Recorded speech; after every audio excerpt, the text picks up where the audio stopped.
Welcome back to the Cheap Heat Productions podcast.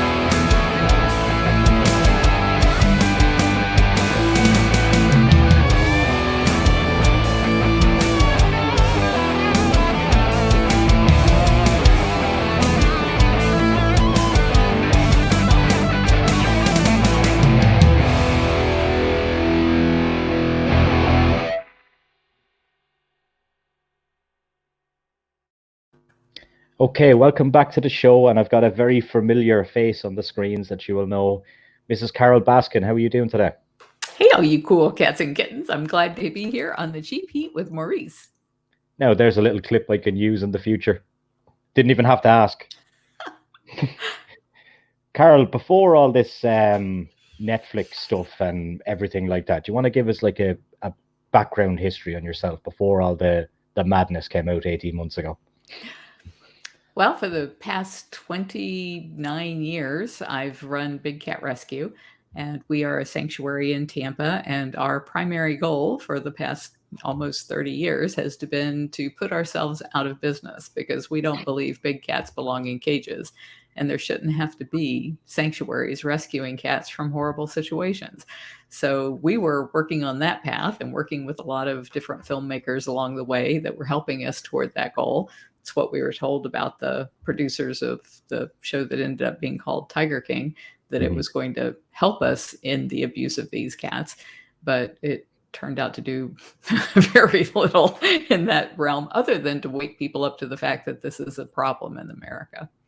Yeah. So do you feel that you got any benefit, or what kind of benefit do you feel you got out of doing the show with regards to your business?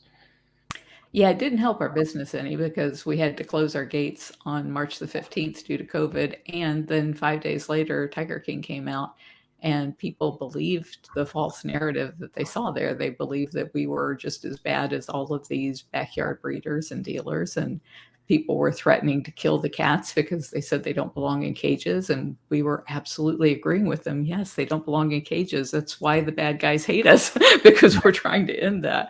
But, so we couldn't take a chance of somebody coming onto the property and poisoning the cats, even though our tours are all guided. Still, somebody could sneak something on site and when nobody was looking, throw it into a cage. So it hurt us a lot financially, over $1 million a year that we've lost in tour revenue. But the one good thing was that so many people didn't even know that this was a problem, with hundreds of these cubs being bred, used, and then killed or ending up in horrible situations. And now most of the world seems to know that's a problem. So that's the one good thing that came out of it.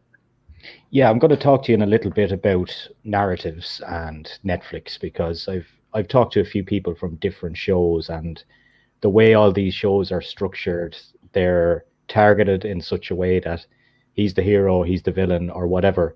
But it's supposed to be reality television, I guess. But like, how much of it is real? And was there a certain amount of them saying, "Oh, Carole, will you say this or will you say that?" Well, it wasn't even that. They would ask me the same question 10 different times, and they kept wanting me to answer it in a different way. So I would, I'd say the truth each time. But what I found that they had done in the piece was they would take a piece of what I had said and another piece of what I had said and another piece of what I said. And I didn't even know what this term was called until other people that have been on television said they call it frankenbiting. And they Okay. just stitch these little bites together to make it look like you're doing or saying something that you're not.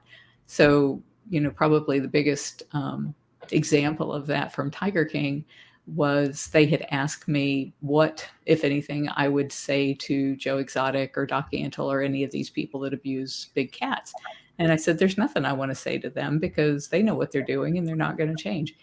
And instead, what they did was they positioned it in the show that I was saying that to my husband's my stepchildren. And I would not have said anything like that to them. And if you listen to my answer, I even talk about how it's, they're not going to change because it's going to affect the way that they make money. Well, that doesn't even apply to them. But Yeah. because of the way they positioned it, it made it look like I was attacking them when I wasn't. Yeah. Yeah, we'll kick into a few more bits on that later. And I just want to know, so you were doing guided tours, and are you back open yet, or are you going to open again? Not going to open. Well, we're not open now, and I don't know that we can because COVID is just taking on different forms, and the cats can catch it and die from it.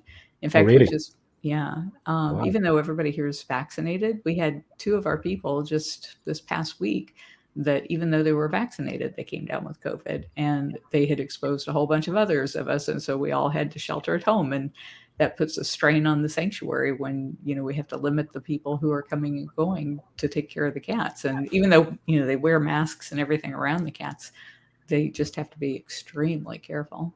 Yeah, because you can still carry it, as they say. Yeah.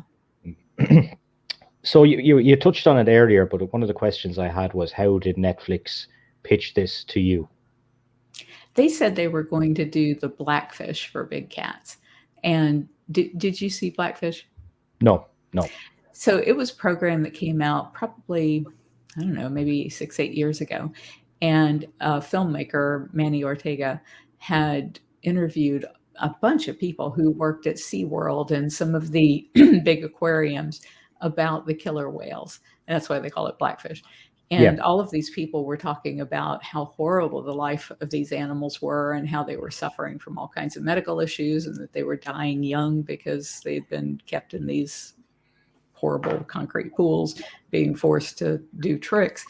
And when the public found out about that, they were outraged. And SeaWorld stock plummeted. They had to change the way they were doing business. They couldn't go out and steal cubs or whatever they call them, calves from their mothers anymore to use them in these shows. They stopped their breeding program, all of that after the public found out what was going on.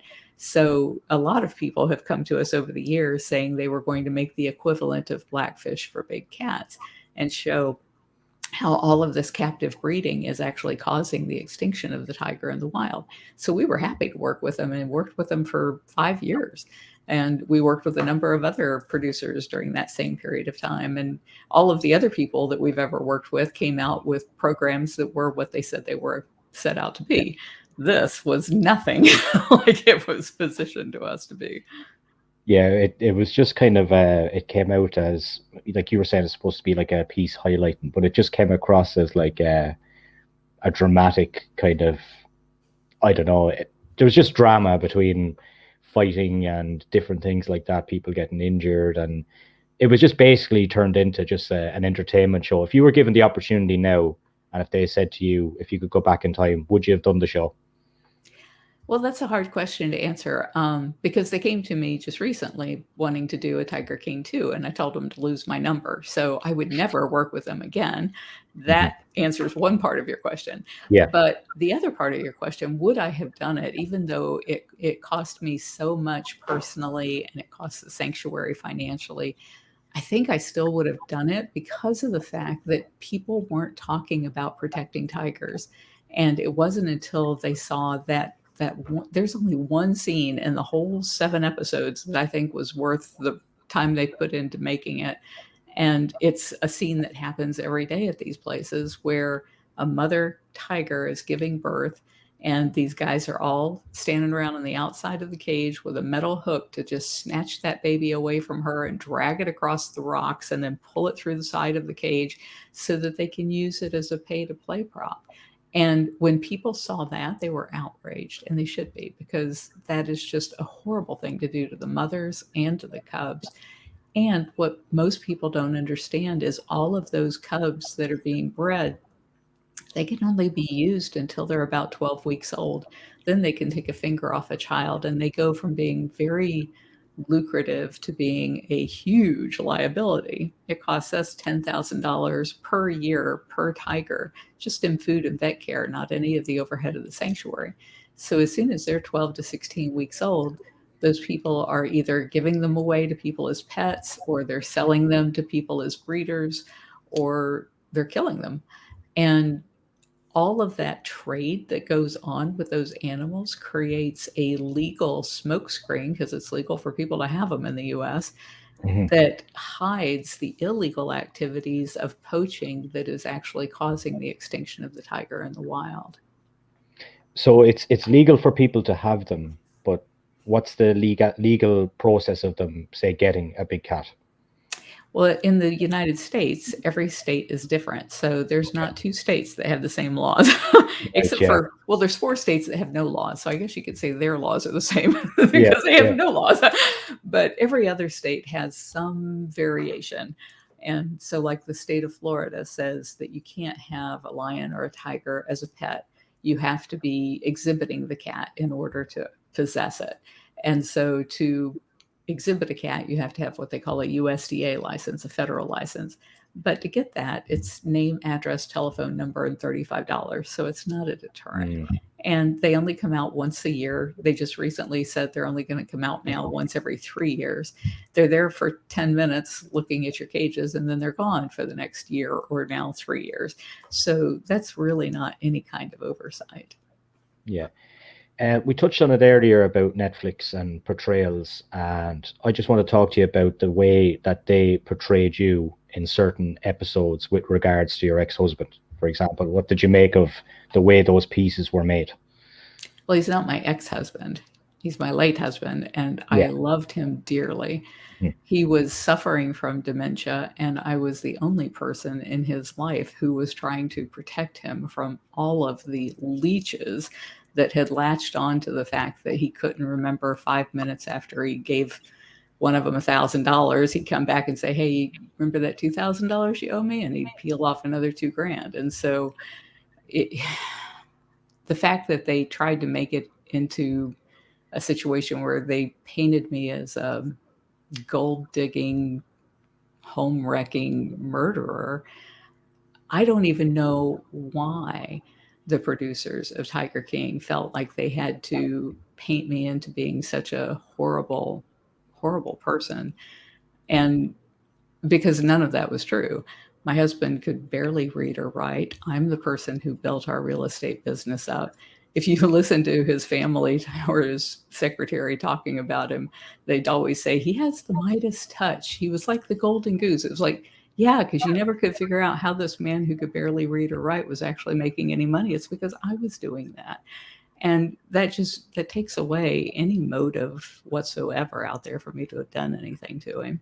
But despite the fact that the public records back me up on that, and that I had shown all of that to the producers, that's not the narrative that sold so well for Tiger King.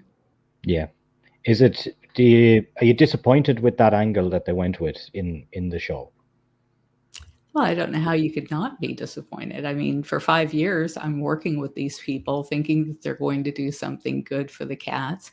And they didn't. They didn't, I feel like they just sold out.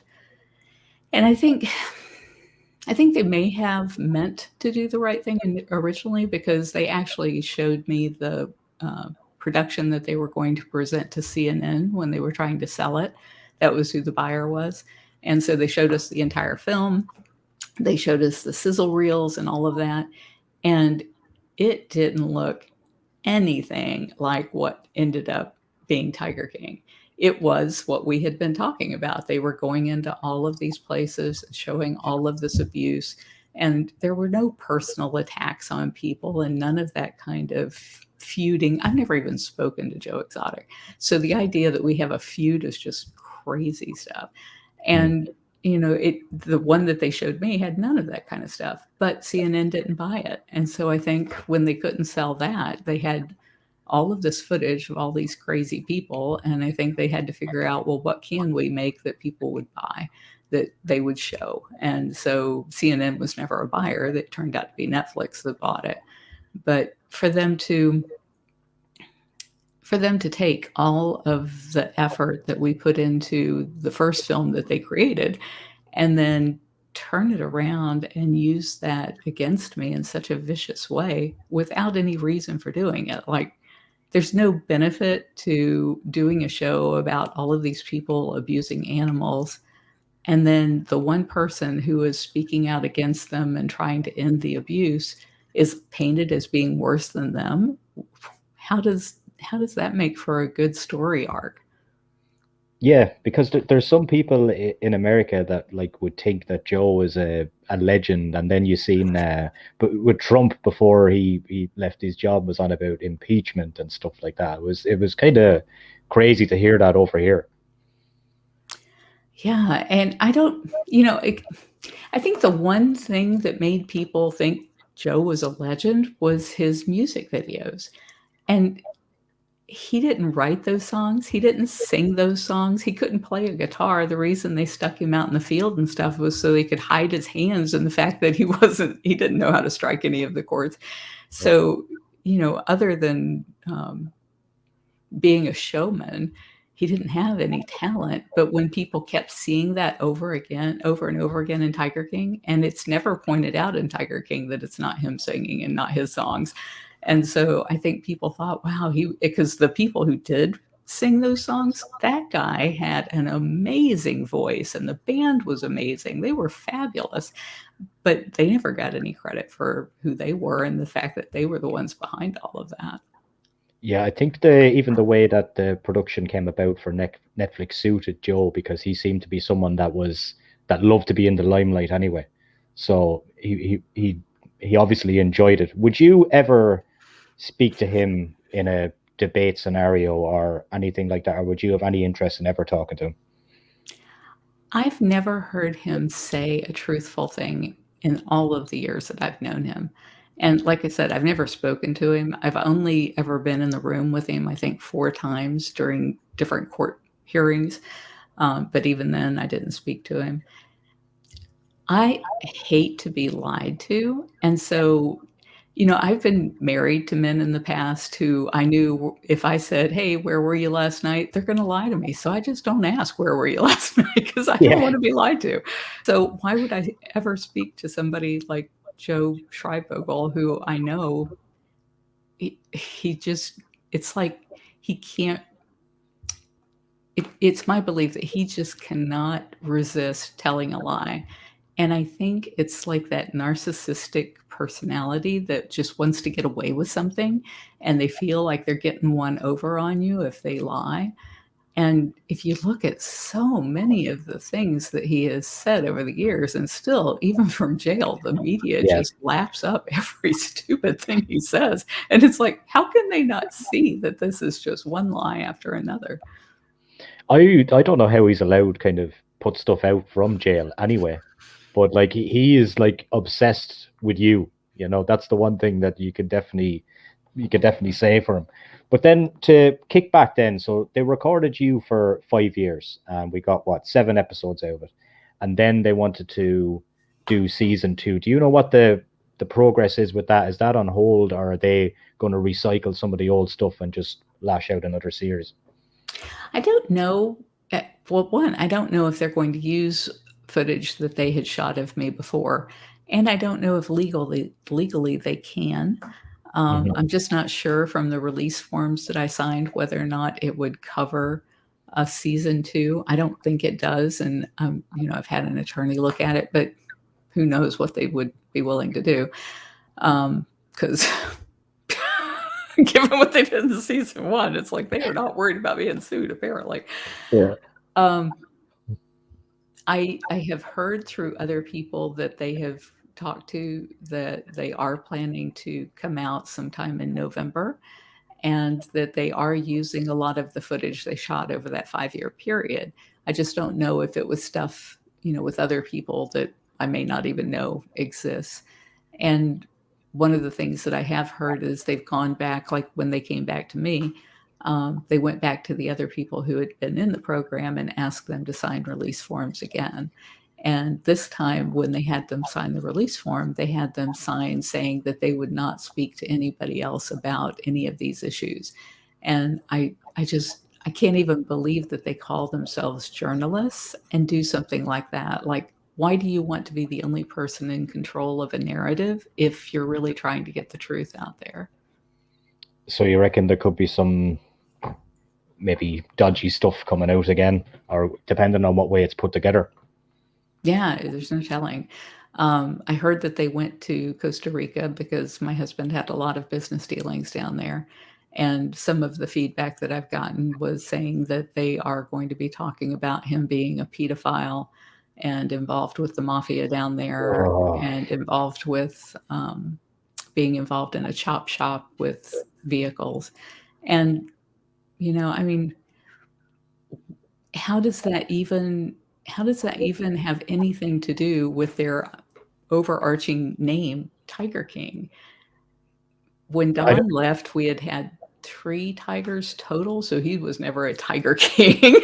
Mhm. And, to bring up all of this stuff that he was involved in to make him look like an even worse person, it's like, well, what was the point of that? That doesn't it's not like if they say that it makes me look better, and so why even trash his name for the amusement of people that just couldn't get enough of what happened to Don Lewis? It just seems petty um, and totally unrelated to the topic of tigers.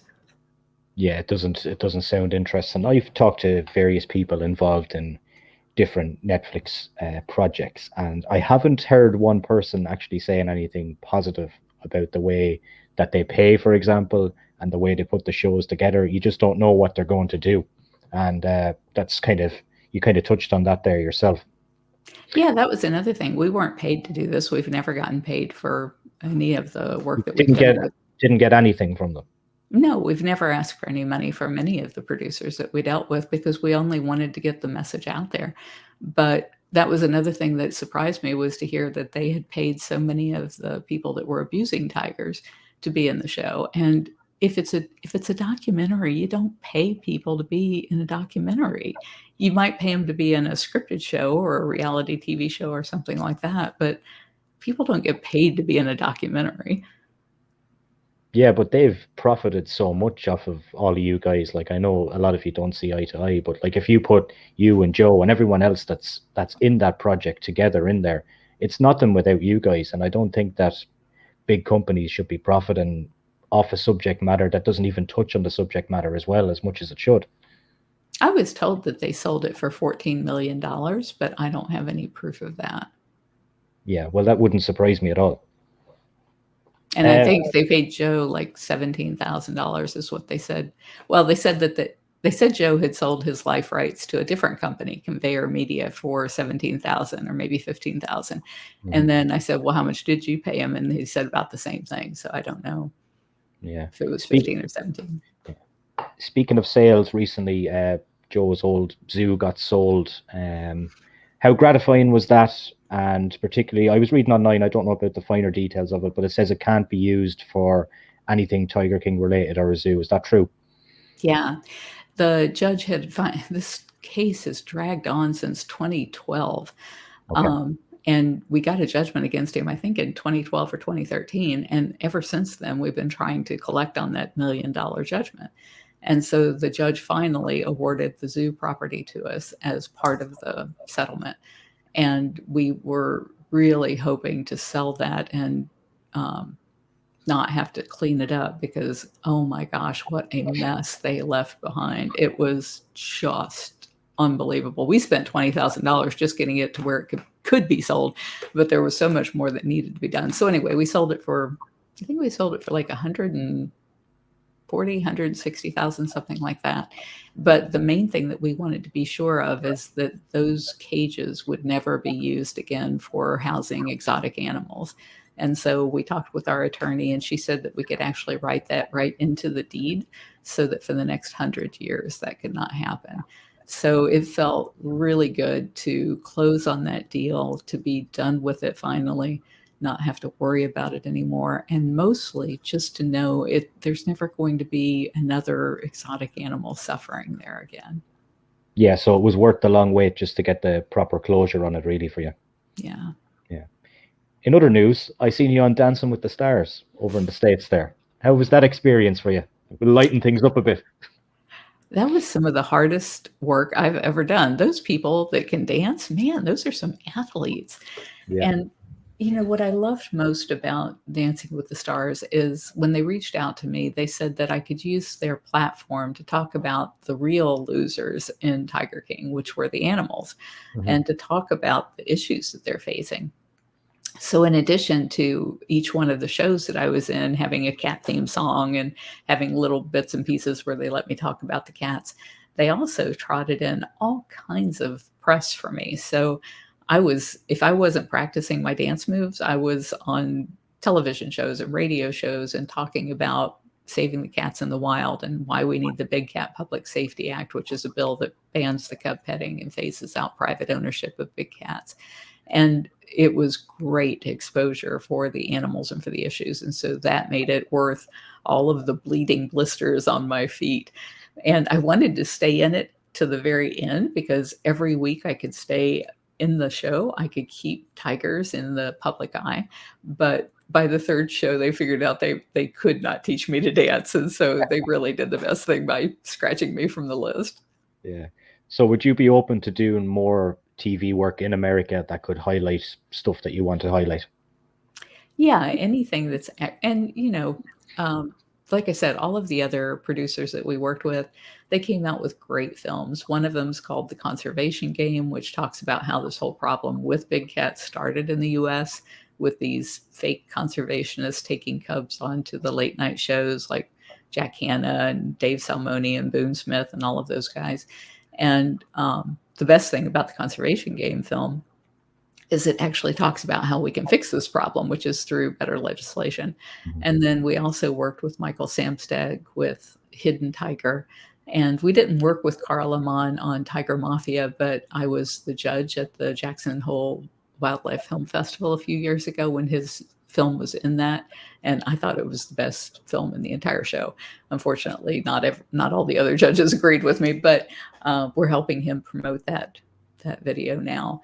And I think it's another one where it's such important work that he did 8 years undercover in these people that are killing tigers in the wild and talking about how the US is a problem because of our lack of tracking of big cats. And the public needs to see that, and yet there's no drama in it. Um, there's no dumpster fire like Tiger Yeah. King was. And so Mhm. who knows if it'll ever be seen by a large audience.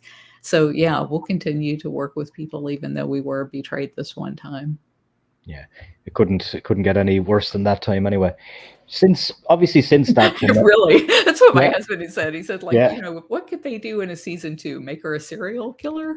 yeah. Well, you've touched on what was said earlier, and if that comes out, like, that's it's very bad as well. But we'll keep the mood a bit lighter. Obviously, since this Tiger King became huge, like, your life would have changed, like, And I want to know is, can you go down to the grocery store and do your shopping without people being hassling you, or have you got any funny stories about the public interacting with you? Actually, before Tiger King came out, in our local area, we were really well known. So I Yeah. couldn't go anywhere that people didn't run up and tell me how much they love Big Cat Rescue. I can't go grocery shopping. I can't go to, Walmart. I can't go anywhere. I can't even be sitting in my car because people would recognize me. In fact, I was sitting at a stoplight and a big city bus pulled up alongside me. And the bus driver opened the door, and you know how it makes that whoosh, that really loud noise. Yeah, So she yeah. makes that thing noise right next to me. So I spun around, looked at her, put my window down, and she said everybody on the bus wanted to yell how much they love Big Cat Rescue. And so they were all on the bus yelling how much they love Big Cat Rescue. And so that was my life before Tiger King. I didn't realize that there was a element of celebrity until I went out to do Dancing with the Stars. And they flew me into a little private airport. And when I got off the plane, everybody there knew who I was. And I was like, how do these people know who I am? And that was when I first got a sense of how big this thing had become, and I didn't realize it. I'm really lucky that this happened during lockdown and COVID when everybody's wearing masks, nobody's going anywhere. Hmm. So it's been great not to be recognized as much as I think it might have been otherwise. Yeah, because I seen a clip there the other day of, like, you walking down the street into a car park and TMZ following you, asking you questions and stuff like that. Must be crazy. Well, it came at weird timing too, because in 20, these people that have been wanting to kill me have been talking about killing me for years. And you're in the UK, right? I'm in Ireland. Ireland. Did Yeah. you guys see Louis Theroux's Shooting Joe Exotic? Did No, that I come haven't to seen that. Ireland? No, I don't think so. It just came out last year, and what Louis Theroux had done was Oh, back I in think 20. it was on BBC, I think, wasn't it? Yeah, Yeah, yeah. yeah. I haven't seen it yet, but I've heard about it. In 2011, he did a show called America's Most Dangerous Pets. And of course, Joe was a big part of that. And he had done a lot of filming. And, from you probably talk to people that are in film, they film a lot of stuff and then they just use tiny bits of it. Hmm. So he had done that in 2011. And then after Tiger King came out, he saw the way we were portrayed and he was like, oh, this is not right. And so he went back and looked at his footage again. And back in 2011, Joe was trying to hire a hitman to kill me, or talking about hiring a hitman to kill me. So this has been going on for a long time, and a lot of different people have been doing it. But because of the added awareness that came about in 2017 and 2018, when Joe had these two hitmen in the wind, Alan Glover and the undercover FBI agent, when that happened, then I was being even more aware of people running up at me, because people run up at me all the time, and I never I Yeah. never thought it was anything really bad until it's like, well, it could be a hitman. And so that's made it really bizarre since about 2017, is that added pressure of people running out. I've had situations before Tiger King where, like, I'd have to go to a store after dark and some guy comes racing across the parking lot at me, and I'm like, I don't know if I'm about to get mugged or what's going to happen here. And it was just somebody that wanted to talk about Big Cat Rescue. People leave notes on my car all the time, talking about how much they love Big Cat Rescue. So after Tiger King, there's a lot of people that come up and what they want now are selfies. And so probably the scariest thing that has happened since Tiger King was I was riding my bike and this big black SUV with dark tinted windows runs me off the road, and I go skidding off into the grass. All the doors fly open. All these big old guys come jumping out of the car and running over toward me. And I thought, oh my God, I'm being kidnapped. All they wanted were selfies. And it Jeez. just scared the living daylights out of me. Wow, it must be hard. Kind of. Do you still kind of live with that fear, or is it a thing of the past? I think I live with even more fear now than I did before, because there were an awful lot of people that wanted me dead for speaking out against the things that they were doing. But now Joe's in jail. Tim Stark has lost all of his animals and had all of his properties seized. Jeff Flo has lost all of his animals and I suspect is going to lose his property as well. And like, he's got this week, he's got so many different hearings, both hearings with us and hearings before the Department of Justice. And then he had his DUIs, driving under the influence issues. And you've got Doc Antle, who now has been indicted on 15 counts of animal abuse and wildlife trafficking. So now these people are feeling like Carole Baskin has caused me to lose everything because she Mhm. just would not shut up. And now they're at a point where they've got nothing left to lose. And somebody like Joe, I talked to his I didn't arrange this. The guy who was in jail with him for the first year and a half before he was sentenced and sent to the federal penitentiary, he was in a county jail. And that guy reached out to me and he wrote a book about Joe, talking about how every day all Joe could talk about was trying to kill me and how he wanted me dead and trying to get these other guys to kill me from jail. And he was trying to sell cubs and, fund his work from there. And so he's really got nothing left to lose if he's sitting in jail and figures he's going to die there anyway. Then why wouldn't he even pull out more stops to try and have me killed? Mm. Is it worth it for the greater good though, for what you've achieved? Is all the harassment worth it? Yeah. Yeah. Yeah, it is, because there's only, when we started trying to change the laws back in 1998, and we managed to get a big part of that done in 2003. But in 2003, the Captive Wildlife Safety Act passed, and it made it illegal to sell a big cat across state lines as a pet. So there were a lot of parameters there, but what we saw is the number of cats we had to turn away. It had been 312 cats we had to turn away in 2003, and every other year that number had been doubling. But after that law passed, then the number dropped to like 160 for the first time ever. And it's continued to drop as states had passed bans and partial bans. And then in 2011, we got a whole group of people together. Um, World Wildlife Fund, the International Fund for Animal Welfare, Born Free, Animal Welfare Institute, and all of us sat around a table in DC and figured out, okay, what do we need to do to close this gap, close this loophole? And we decided the two things we most had to do was to stop the cub petting, which is what drives all of the breeding and abuse Yeah. and killing, and then phase out private ownership so that they don't have a place where they can dump those cubs when they can't use them anymore. And so we've been working on that since 2011. In 2011, there were 55 or 56 places that were doing cub petting. Now there's less than 5. So we are really we are winning this battle, but it is taking way too long. This should have been done in 2012, because in 2012 that's when we filed the first bill, the first federal bill to close that loophole. It's when we contacted USDA and said, look, you're not enforcing the Animal Welfare Act. If you were, these people couldn't be taking cubs in the first place because this is considered a take. And there was another portion of it where the U.S. Fish and Wildlife Service had made it so that if you were inbreeding for white tigers, or if you were crossbreeding lions and tigers into ligers, you didn't have to meet the same stringent requirements for breeding that the big zoos did. So that's how they got away with breeding so many of these cats. So we finally got that loophole. We applied to shut it down in 2011. We finally got it shut down in 2016. But it takes years to Yeah, get these things done. you have to admire your commitment anyway, Carol, and applaud you on that.